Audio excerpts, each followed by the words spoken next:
అందరికీ నమస్కారం. Employees university YouTube ఛానల్కి స్వాగతం. ఈరోజు ఈ వీడియోలో ఇటీవలే ప్రభుత్వం కొత్తగా ఇచ్చినటువంటి ప్రభుత్వ ఉద్యోగాల్లో రిజర్వేషన్ పాలసీ గురించి నూతన మార్గదర్శకాలు విడుదల చేయడం జరిగింది. ఈ నూతన మార్గదర్శకాల గురించి ఈరోజు మనం చర్చిస్తున్నాం. ప్రభుత్వ ఉద్యోగంలో రిజర్వేషన్లు రెండు రకాలుగా ఉంటాయి. ఒకటి ఏంటంటే డైరెక్ట్ రిక్రూట్మెంట్లో రిజర్వేషన్ ఉంటుంది. రెండోది వచ్చేసి ప్రమోషన్స్లో కూడా రిజర్వేషన్ ఉంటుంది. డైరెక్ట్ రిక్రూట్మెంట్లో రిజర్వేషన్ విధానం ఒకటి ఉంటుంది, అలాగే ప్రమోషన్లో కూడా మనకి రిజర్వేషన్ విధానము మరొక రిజర్వేషన్ విధానం ఉంటుంది. కాబట్టి మనం ప్రమోషన్స్ చూసేటప్పుడు రిజర్వేషన్ విధానం ఒక రకంగా పాటించాలి, డైరెక్ట్ రిక్రూట్మెంట్ చూసేటప్పుడు రిజర్వేషన్ ఒక రకంగా పాటించాలి. దీనికి సంబంధించిన ప్రభుత్వము జిఓఎంఎస్ నెంబర్ 77 డేటెడ్ 2/8/23 అనేటువంటి డేట్తో జనరల్ అడ్మినిస్ట్రేషన్ డిపార్ట్మెంటు ఈ నూతన మార్గదర్శకాల్ని విడుదల చేయడం జరిగింది.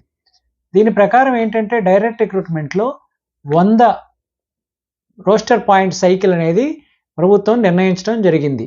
Rule 22 AP state and subordinate service rules 1996కి ఈ కొత్త అమెండ్మెంట్ తీసుకొస్తూ ఈ 100 పాయింట్స్ ఉన్నటువంటి రోస్టర్స్ పాయింట్స్ సైకిల్ని ప్రభుత్వం నిర్ణయించడం జరిగింది.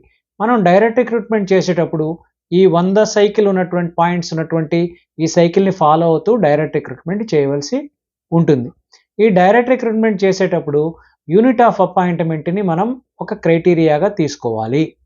యూనిట్ ఆఫ్ అపాయింట్మెంట్ అంటే కొన్ని రకాల పోస్టులకి జిల్లా ఒక యూనిట్ ఆఫ్ అపాయింట్మెంట్గా ఉంటుంది, కొన్ని రకాల పోస్టులకి జోన్ ఒక యూనిట్ ఆఫ్ అపాయింట్మెంట్గా ఉంటుంది. జోన్ 1, జోన్ 2, జోన్ 3, జోన్ 4 ఇలా 4 జోన్స్ ఉన్నాయి ఆంధ్రప్రదేశ్లో. ఈ 4 జోనల్ పోస్టులు అయితే జోన్ ఒక యూనిట్ ఆఫ్ అపాయింట్మెంట్గా ఉంటుంది. అలాగే కొన్ని పోస్టులకి మల్టీ జోన్ యూనిట్ ఆఫ్ అపాయింట్మెంట్గా ఉంటుంది. మల్టీ జోన్ 1, మల్టీ జోన్ 2 రెండు ఉంటాయి.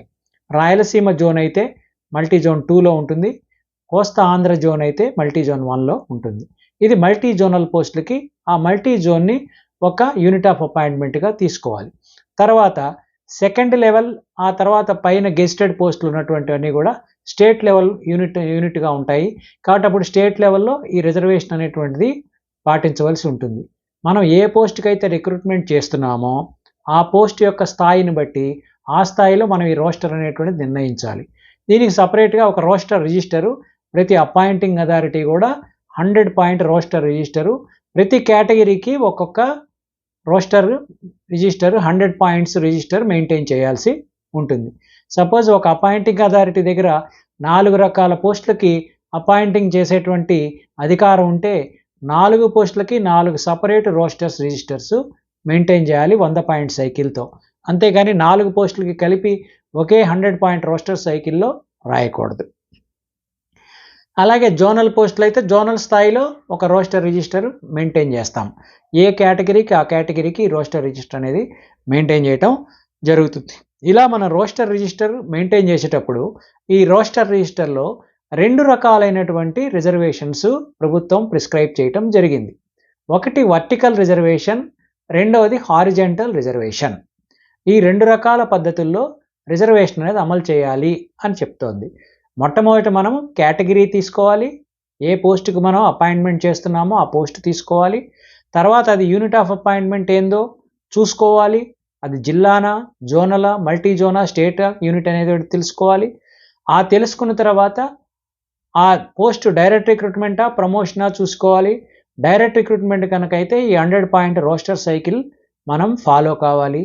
ఈ రోస్టర్ సైకిల్ ఫాలో అయ్యేటప్పుడు దాంట్లో 2 రకాల రిజర్వేషన్స్ ఫాలో కావాలి. అది వర్టికల్ రిజర్వేషనా, హారిజెంటల్ రిజర్వేషనా అనేది కూడా మనం చూడాలి. వర్టికల్ రిజర్వేషన్ అంటే ఎస్సీ, ఎస్టీ, బీసీ, ఈబీసీ ఇలా ఉన్నవాటి ఈ కేటగిరీస్కి ఉన్నటువంటి వాటికి మనం రిజర్వేషన్ అప్లై చేసేటప్పుడు దీన్ని వర్టికల్ రిజర్వేషన్ అంటారు.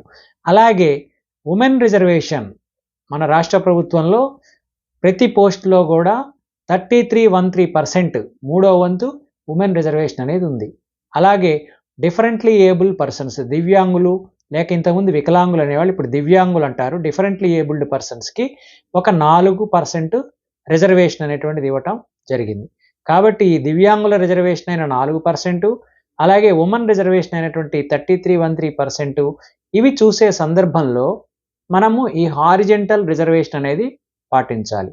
వర్టికల్ రిజర్వేషన్లో ఏంటంటే మనకి ప్రభుత్వం ఏదైతే 100 పాయింట్ సైకిల్ అనేటువంటిది ప్రిస్క్రైబ్ చేసిందో ఆ సైకిల్ ఫాలో అవుతూ మనము రిజర్వేషన్ అమలు చేయాలి. అంటే ఉదాహరణకి ఒక ఎస్సీ కేటగిరీ ఉంటే ఆ ఎస్సీ కేటగిరీకి సంబంధించి ఒక వేకెన్సీ వచ్చినప్పుడు ఉదాహరణకి రెండో వేకెన్సీ ఎస్సీ, అలాగే ఆరో వేకెన్సీ ఎస్సీ ఉంటే ఈ రెండో వేకెన్సీ మనం ఫిలప్ చేసాం, మళ్ళీ నెక్స్ట్ ఆరో వేకెన్సీ వస్తుంది.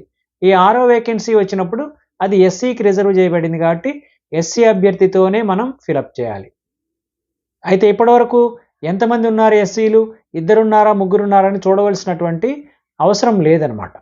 చూడకుండా ఆ 100 పాయింట్ సైకిల్లో ఏ పోస్టు ఎవరికైతే నిర్దేశించారో ఆ నిర్దేశిత కేటగిరీకి చెందిన అభ్యర్థులతో మాత్రమే ఫిలప్ చేయాలి. దీన్ని వర్టికల్ రిజర్వేషన్ అంటారు. ఈ వర్టికల్ రిజర్వేషన్ విధానంలో ఒక 100 పాయింట్ సైకిల్లో మనము 15% 15 పోస్టులు ఎస్సీ క్యాండిడేట్స్ ద్వారా మనము ఫిలప్ చేయాల్సి ఉంటుంది. అలాగే 6% 100కి 6 పోస్టులు ఎస్టీ క్యాండిడేట్స్ ద్వారా ఫిలప్ చేయాల్సినటువంటి అవసరం ఉంటుంది. అలాగే బీసీకి వచ్చేటప్పటికి ఈ బీసీ కేటగిరీలో 5 రకాల గ్రూప్స్ ఉంటాయి. BCA, BCB, BCC, BCD and BCE. ఈ రకంగా 5 రకాల కేటగిరీస్ బీసీలో ఉంటాయి. ఈ మొత్తము కలిపి 29% రిజర్వేషన్ అనేటువంటిది అమలు చేయటం జరుగుతుంది. ఉదాహరణకి బీసీఏ తీసుకుంటే 7% బీసీఏకి ఇవ్వాల్సి ఉంటుంది. బీసీబీ కేటగిరీకి 10% రిజర్వేషన్ వస్తుంది. బీసీసీ కేటగిరీకి 1% రిజర్వేషన్ వస్తుంది. బీసీడి కేటగిరీకి 7% రిజర్వేషన్ వస్తుంది. బీసీఈ కేటగిరీకి 4% రిజర్వేషన్ వస్తుంది. టోటల్గా 29% బీసీలో ఉన్న 5 గ్రూపులకి రిజర్వేషన్ చేయటం జరిగింది. కాబట్టి అలాగే ఈడబ్ల్యూఎస్ ఎకనామికల్లీ వీకర్ సెక్షన్, దీనికి సంబంధించి 10% రిజర్వేషన్ ఇవ్వటం జరిగింది. కాబట్టి ఇంత మిగిలినటువంటి ఇప్పటి వరకు చూసినట్లయితే కనుక ఈ మొత్తం కలిపితే 60% అవుతుంది. మిగిలిన 40% ఓపెన్ కాంపిటీషన్కి ఓపెన్ కేటగిరీ కింద వచ్చే అవకాశం ఉంటుంది. అయితే ఇందులో ఏంటంటే డిజేబుల్డ్ పర్సన్స్కి, డిఫరెంట్లీ ఏబుల్డ్ పర్సన్కి 4% రిజర్వేషన్ అనేది ఇవ్వటం జరిగింది. సో దీన్ని హారిజెంటల్ పద్ధతిలో చేయాలి. ఇప్పుడు మనం చెప్పుకున్న విధానంలో వర్టికల్ రిజర్వేషన్లో ప్రభుత్వం ఇచ్చినటువంటి 100 పాయింట్ రోస్టర్ సైకిల్ ఏదైతే ఉందో ఆ సైకిల్ని ఫాలో అవుతూ ఈ పర్సంటేజ్ ప్రకారం చూడకుండా ఎవరికైతే వేకెన్సీ అలాట్ అయిందో ఆ రోస్టర్ రొటేషన్లో వాళ్ళ ద్వారానే ఫిలప్ చేసే విధానాన్ని వర్టికల్ రిజర్వేషన్ అంటారు. మన రోస్టర్ పాయింట్లో ఇప్పటివరకు ఏ పాయింట్ వరకు ఫిలప్ చేశామో ఆ తర్వాత నెక్స్ట్ పాయింట్ ఎవరికి వస్తే వాళ్ళతో మనం ఫిలప్ చేస్తాం. దాన్ని అంటే 15% ఎస్సీలు ఉన్నారా లేరా అనేటువంటిది చూడకుండా ఉదాహరణకి ఒక ఎస్సీ వేకెన్సీ వచ్చినప్పుడు ఆ ఎస్సీలతోటే ఎస్సీ కేటగిరీకి సంబంధించిన అభ్యర్థులతోనే ఫిలప్ చేయాలి. అలాగే 6% ఇప్పటికే శాంక్షన్డ్ పోస్టుల్లో 6 ఎస్టీలు ఉన్నారా లేరా 6% అనేది చూడకుండా ఎస్టీ వేకెన్సీ వచ్చినప్పుడు ఎస్టీ అభ్యర్థితోనే ఫిలప్ చేయవలసి ఉంటుంది. దీన్ని వర్టికల్ రిజర్వేషన్ అని చెప్పేసి అంటారు. ఈ వర్టికల్ రిజర్వేషన్ విధానంలో ఎస్సీ కేటగిరీకి చెందిన వేకెన్సీస్ని వర్టికల్ రిజర్వేషన్ విధానంలోనే ఫిలప్ చేయాలి. అలాగే ఎస్టీ కేటగిరీకి చెందినటువంటి పోస్టులన్నీ కూడా ఈ వర్టికల్ రిజర్వేషన్ పద్ధతిలోనే ఫిలప్ చేయాలి. అలాగే ఈ బీసీ కేటగిరీ ఏబిసిడిఈ కూడా ఈ వర్టికల్ రిజర్వేషన్ పద్ధతిలోనే మనం ఫిలప్ చేయవలసి ఉంటుంది. అలాగే ఈడబ్ల్యూఎస్ కూడా 10 పాయింట్లు ఏవైతే గవర్నమెంట్ ఫిక్స్ చేసిందో ఇవి కూడా మనం ఈ వర్టికల్ రిజర్వేషన్ విధానంలో ఫిలప్ చేయవలసి ఉంటుంది. కాబట్టి ఈ రకంగా డైరెక్ట్ రిక్రూట్మెంట్ చేసేటువంటి సమయంలో వర్టికల్ రిజర్వేషన్ అంటే 100 పాయింట్ సైకిల్లో ఏ కేటగిరీకి అయితే ఆ రోస్టర్ పాయింట్ అనేది ఇయర్ మార్క్ చేశారో కేటాయించారో ఆ కేటగిరీకి చెందిన అభ్యర్థులతోనే నేరుగా ఫిలప్ చేసే విధానాన్ని వర్టికల్ రిజర్వేషన్ అంటారు. కాబట్టి వర్టికల్ రిజర్వేషన్ ఈ రకంగా ఉంటుంది. తర్వాత హారిజెంటల్ రిజర్వేషన్ అనేటువంటిది ఉమెన్కి కానీ తర్వాత డిజేబుల్డ్ వాళ్ళ డిఫరెంట్లీ ఏబుల్డ్ పర్సన్స్కి ఈ హారిజెంటల్ రిజర్వేషన్ అనేది అప్లై చేయడం జరుగుతుంది. ఈ హారిజెంటల్ రిజర్వేషన్ ఎలా అప్లై చేయాలి, దాన్ని ఎలా మనం క్యాలిక్యులేట్ చేయాలనేది వచ్చే వీడియోలో మీకు ఎక్స్ప్లెయిన్ చేస్తాను.